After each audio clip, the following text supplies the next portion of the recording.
You are listening to Breaking Boundaries with Brad Palumbo.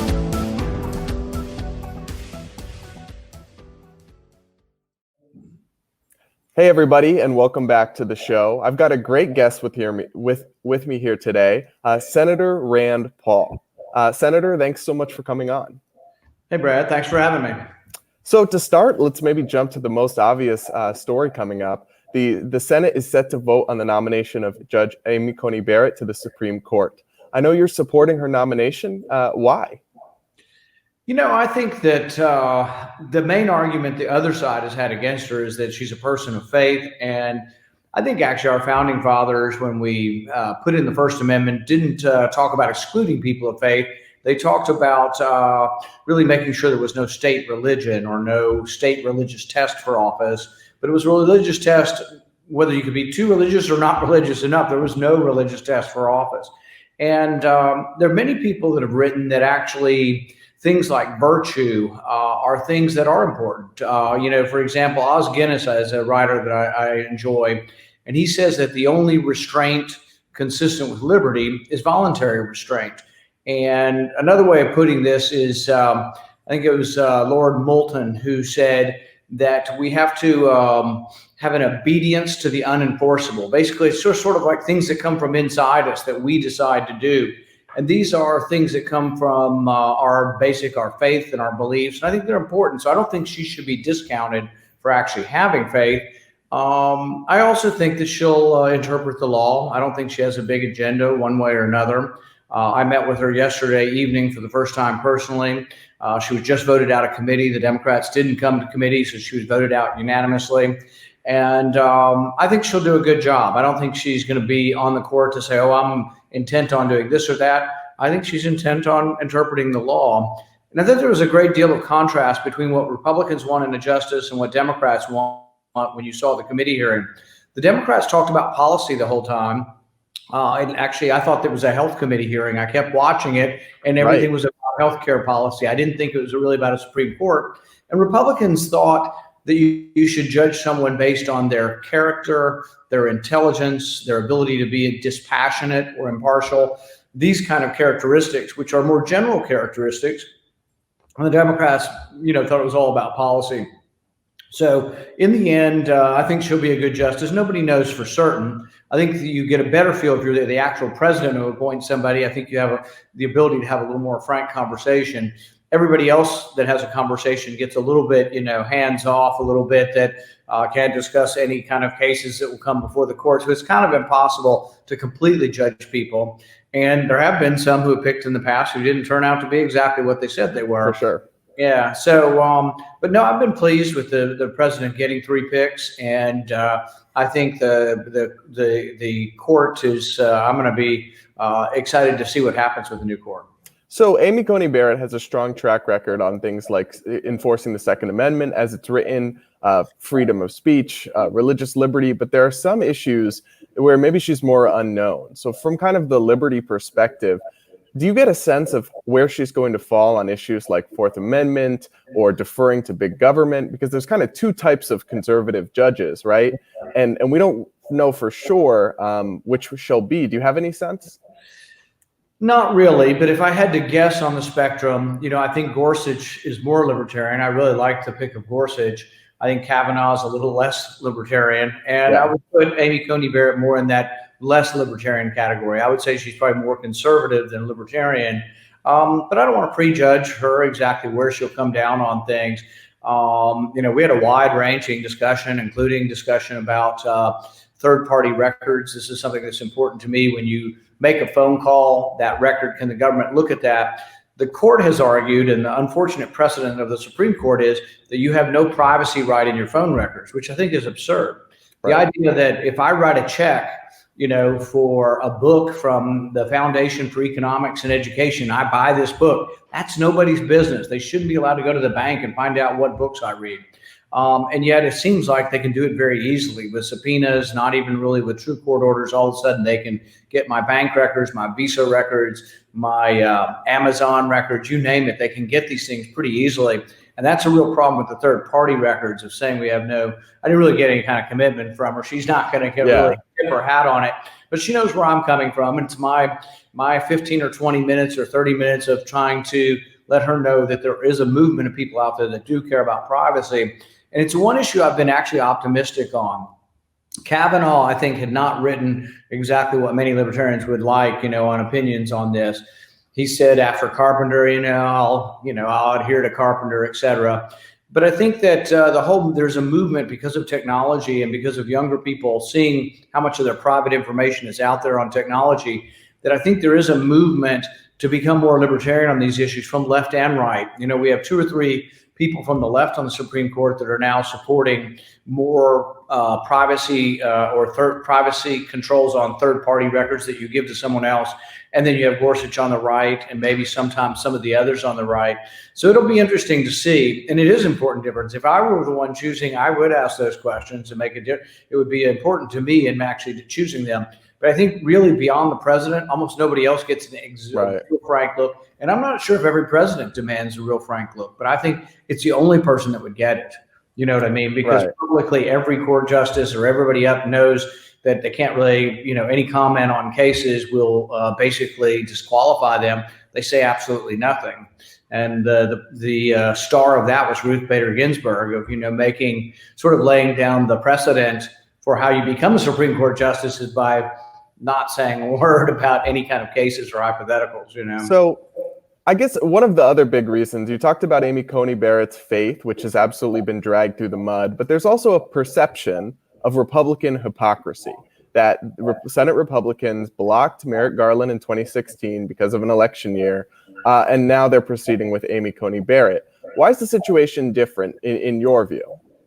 No, I think they're exactly the same. I think whoever's in charge or has the majority gets to make the decision. They make it in their favor each time. They're both political decisions or philosophical decisions.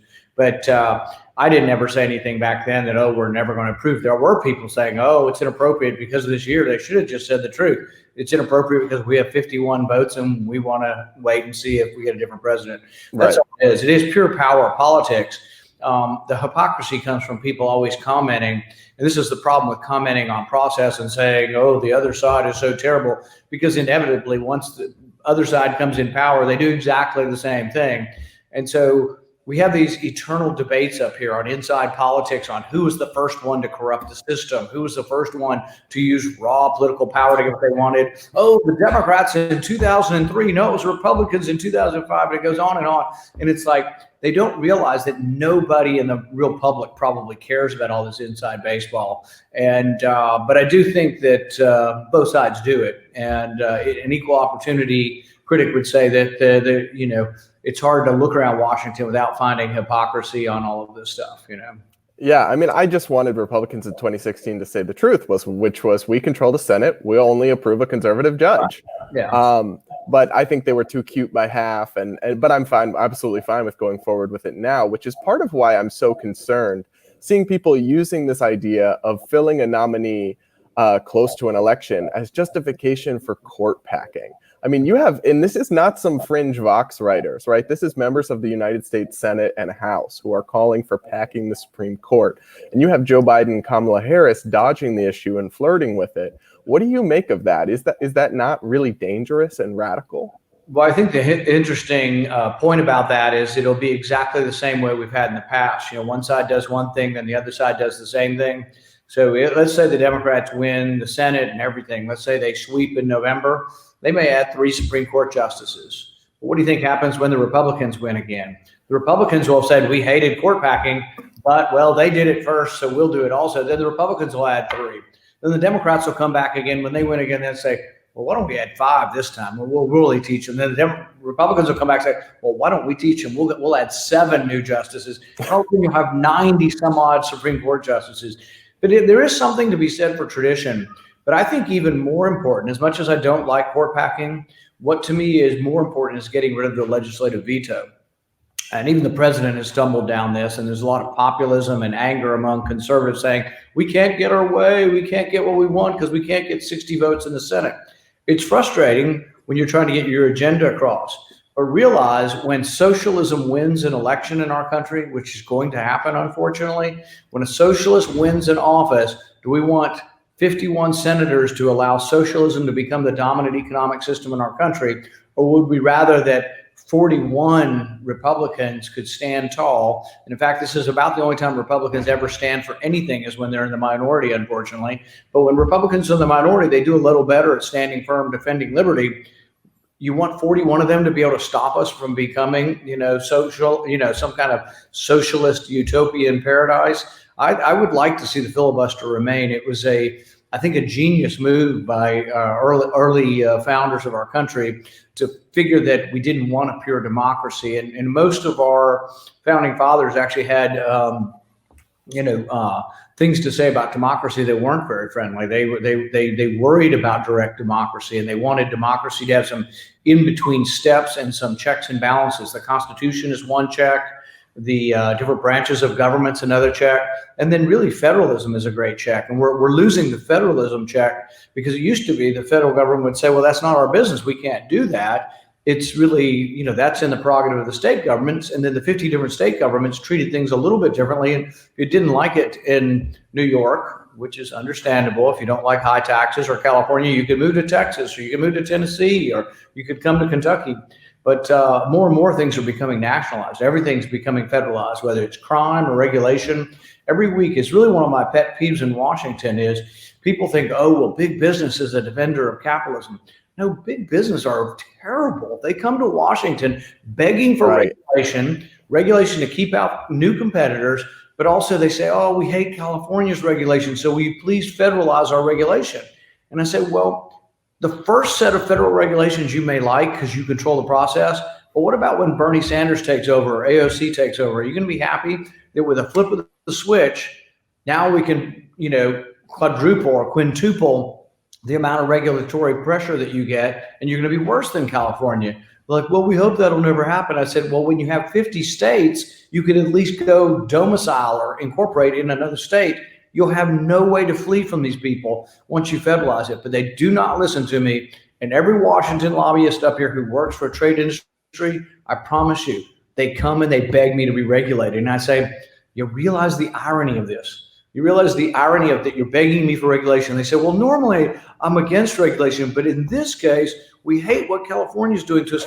Will you please federalize our regulations? And I just say, be careful what you ask for. But I promise you, this happens almost once a week in Washington. The business is begging to be regulated, but it also has a secondary bad effect of new businesses having trouble getting in because big business can do in order to comply, the compliance costs big businesses can do and small businesses can't. So it really becomes a barrier to entry for competition.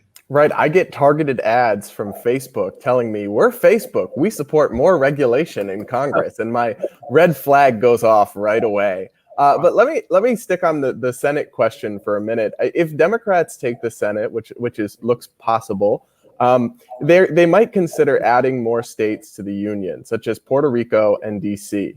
And I'm wondering what your position on this would be, because at least for me, I think I'm very concerned by the prospect of just jamming in more Democrat senators, which is what they'd be trying to do. But I'm also somewhat sympathetic to the idea that taxation without representation is wrong. So what will your stance be on how you approach those issues? Right. My dad was sympathetic and open to Puerto Rico's situation in particular, and I'm not without sympathy for it. I think Puerto Rico shouldn't be taxed without representation, but I think the way I'd fix it is I'd allow them to be a country. I mean, I'd allow them their independence, and I think that would be the best answer. I also think that we could help Puerto Rico if we're still going to be in charge of their taxes, which we are. They used to be a haven for pharmaceuticals, and everybody's complaining, oh, all the supply chain went to China. Well, a lot of it used to be in Puerto Rico, and Puerto Rico was one of the good things about Puerto Rico was the low taxes and companies located there. Well, we got rid of that in one of the stupid tax bills where they say, oh, we got to get rid of all the imperfections of the tax code, so we get rid of these deductions. Well, Puerto Rico needs some special help, and rather than just give them billions of dollars, why don't we give them, relief from the tax code? I'm not so big a fan of making them a state, though, or making DC a state. I understand the feelings of unfairness, but DC is actually in the Constitution, the original compact of our country. We carved it out and decided it would be that way. One way of rectifying it would be let everybody in DC vote in Maryland. we are in Maryland, we've already given up on anyway, so we might as well let them have another 500,000 people that are going to vote for a single party. Virginia's about gone anyway, probably, but I'd rather them vote in Maryland. If you want to let them vote in Maryland, I'll vote for that. But they don't need to be another state. Giving a medium-sized city 2 senators would really be a slap in the face of every other state. And it's why historically this idea, when I was a kid, they were talking about this in the 70s and 80s. They said, oh, let's make DC a state. The reason it was never a reality is Democrats, who were self-respecting, proud representatives of states, thought that they would be skewered if they actually voted a tiny little city to have the same power as their state. I mean, think if you're from Texas or California or New York, no self-respecting representative would think, I'm going to give the same power to a little state. But it's not about that anymore. They don't really care about the disproportionate power. They only care about the power of partisan politics. And so now the Democrats, I think, will do it. I'd say better than 50-50 chance they try to make DC a state. Now, the one thing about DC, though, is I think it will be held up in the courts for a while. And that's why, frankly, a Supreme Court that leans more law-abiding, I think they may read the Constitution and say there may be some problems with making DC a state. But the interesting thing is, a lot of people don't realize this, most of the states that have come in by simple statute, simple majority. And so we'll see what happens, but it's another thing that alarms me and should help people make a decision, on who they want to vote for. Well, let's talk about that and get into 2020 a little bit. One of the things that you've touted President Trump for, and a lot of kind of liberty-minded, anti-interventionist people have, is America First foreign policy. What exactly is the status of Afghanistan right now? I've seen a lot of different headlines. Some "we'll be home by Christmas," and you said "make it Thanksgiving, Mr. President." What exactly is going on, and how do you perceive it? The only thing I'm quite certain of is my position. And my position is the sooner the better. Today, yesterday, a year ago, 10 years ago, we should have been out of there. And so my position remains the same. We need to immediately end the war. And I give that position to the president every time I talk to him, literally. Every time I talk to him, I bring it up. And, he usually says we're getting the expletive out of there. And I think he truly believes that. I think he sincerely wants to get out of there.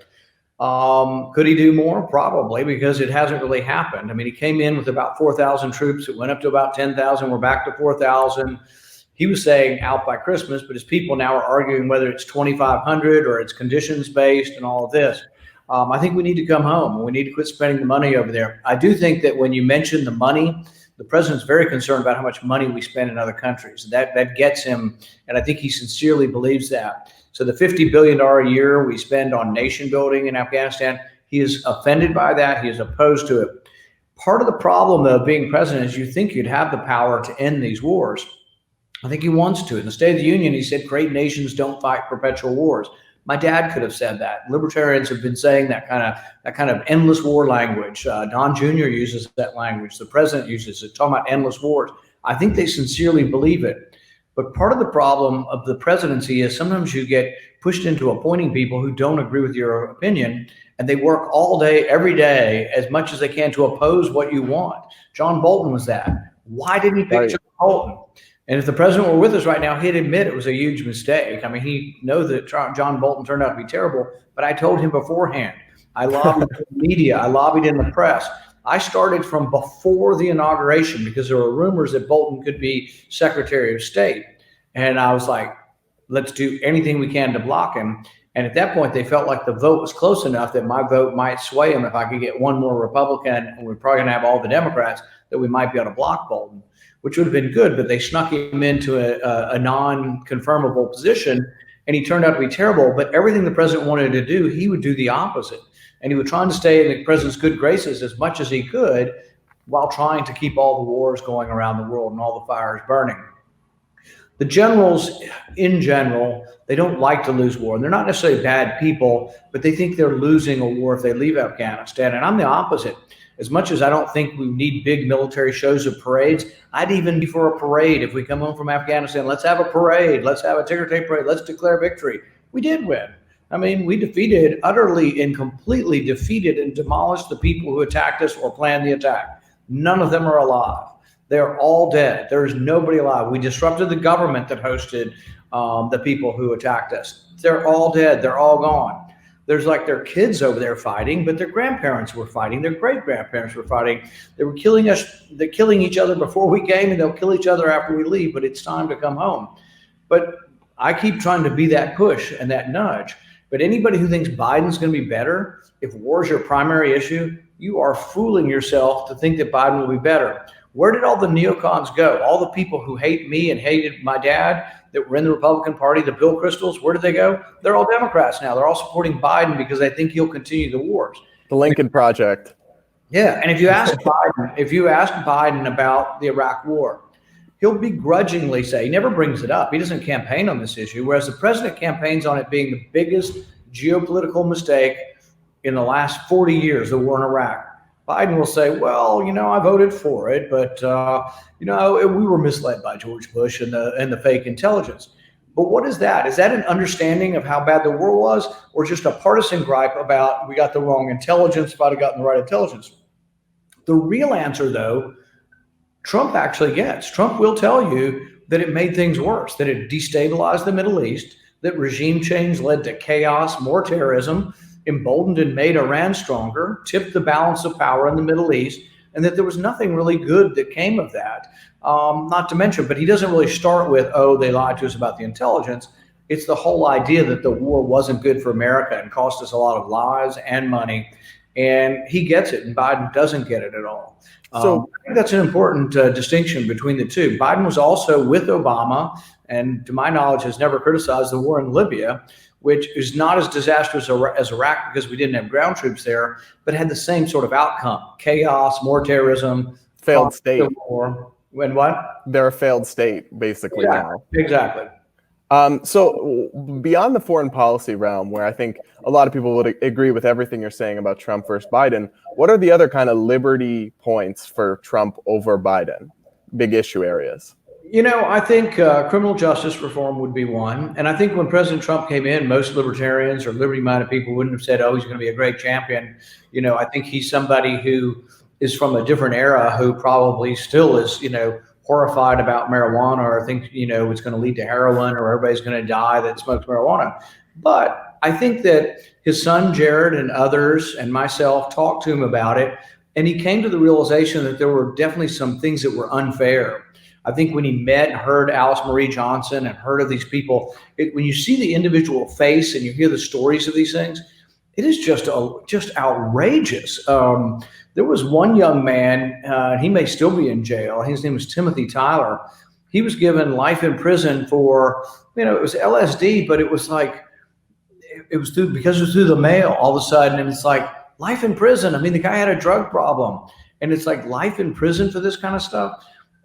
I think the president finally got it on that. And see, I was for criminal justice reform under President Obama. I was willing to go to the White House. I probably made 5 or 6 trips down there, met with big bipartisan coalitions. We had Republicans and Democrats. I was one of the few Republicans, myself and Mike Lee, who would support this under President Obama. We finally got a bigger coalition, but President Obama could never get it across the finish line.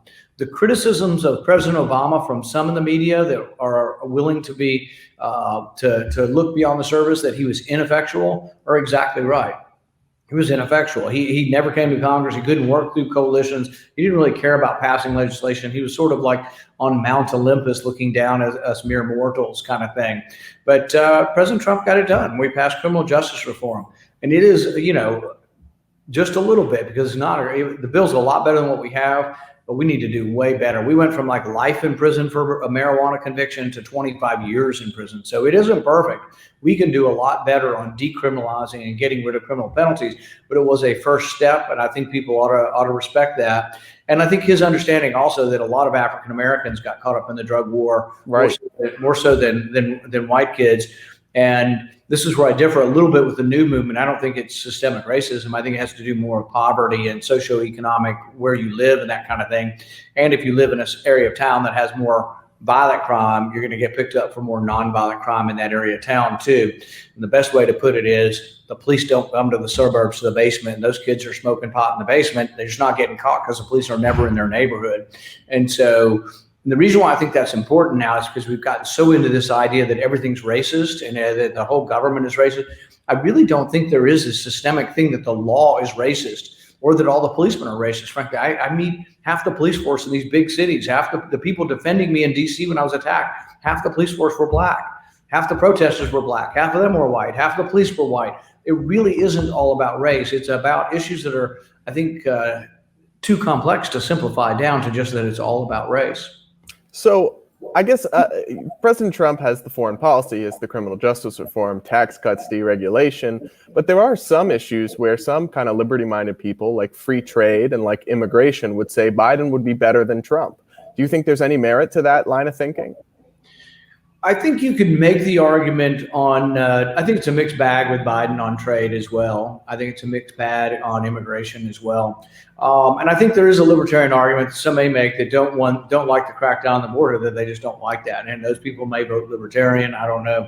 And that's a tough decision. If you're in a battleground state and you're trying to decide, you like the president on taxes and regulation, you like some of the court picks, you like some of the inclination on war, you wish he was a little more, or a little or even less intervention than we still have. I think the pick is more between Trump and voting for a third party than it is Trump versus Biden, actually, on some of these things. I don't think Biden's going to be some great free market person on war. I think he'll actually be worse. There's one other area, though, that I think is important to people in the liberty movement, and this used to be one of our biggest issues. When I first started thinking about running in 2013 or 2014, it was the surveillance state.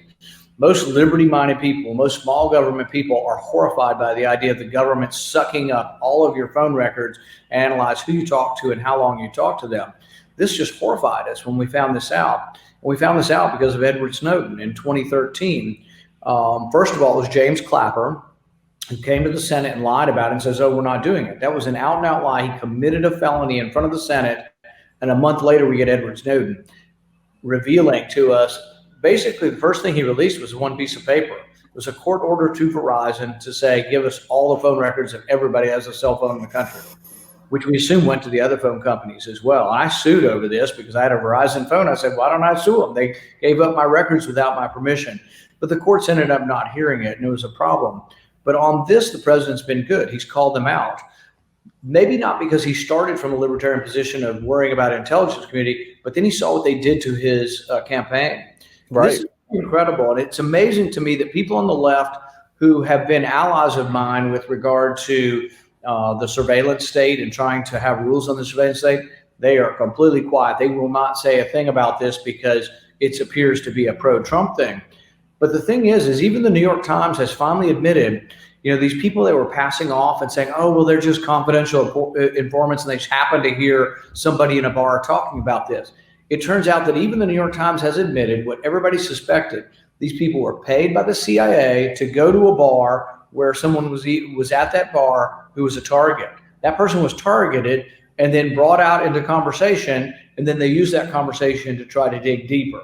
And it turns out none of that really was a connection to Russia or anything, but we had the intelligence community targeting a campaign. This to me is horrendous, and I wish there were more people on the left. I don't even know many writers on the left who have condemned this because it's so partisan. They hate Trump so much they can't see beyond to see, you remember like the church hearings and stuff, from back in the 70s on surveillance and what the FBI did to blacks and whoever else they went after in the 60s and 70s, war protesters, etc. The left were leaders on this, and there were only a very few people on the right. Now the right complains about it. But where are the good progressives, like the church hearings, those kind of people? Where are they now? They hate Trump so much that they're unheard. Same way on war. What do you hear from these people? They want to go to war with Russia. Trump's not strong enough on Russia, and they want to win an election by being stronger on Russia. What happened to the good progressives in our country? And there are some. Right. What happened to them? So I know we've got to wrap in just a minute. So I'm going to close out with first, thank you for coming on. Great discussion. And then I ask one lighthearted question of every guest that comes on the show. Yeah. So I'm known for having food opinions that are controversial. But what is the food that you, Senator Rand Paul, like to eat that grosses people out or that is controversial that how you like to eat it? Food that I don't like, that I do like to eat.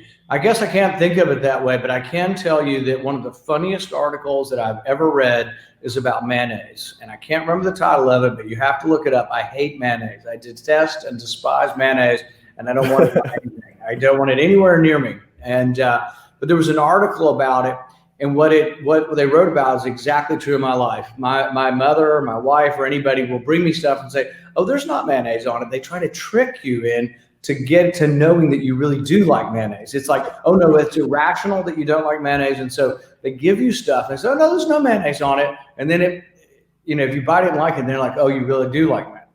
But anyway, there's a hilarious article about the conspiracy to get people to eat mayonnaise, and I highly recommend the article if people can find it. All right, everybody. That's Senator Rand Paul, champion of liberty and enemy of mayonnaise. Thank you. Thank you so much. That's it for this week's episode, and thank you all so much for tuning in. Make sure that if you like this show, you're subscribed on iTunes, Spotify, and YouTube. And go ahead and leave us a rating and review on iTunes if you can. It really helps our show grow. That's it, and we'll talk to you all again next week.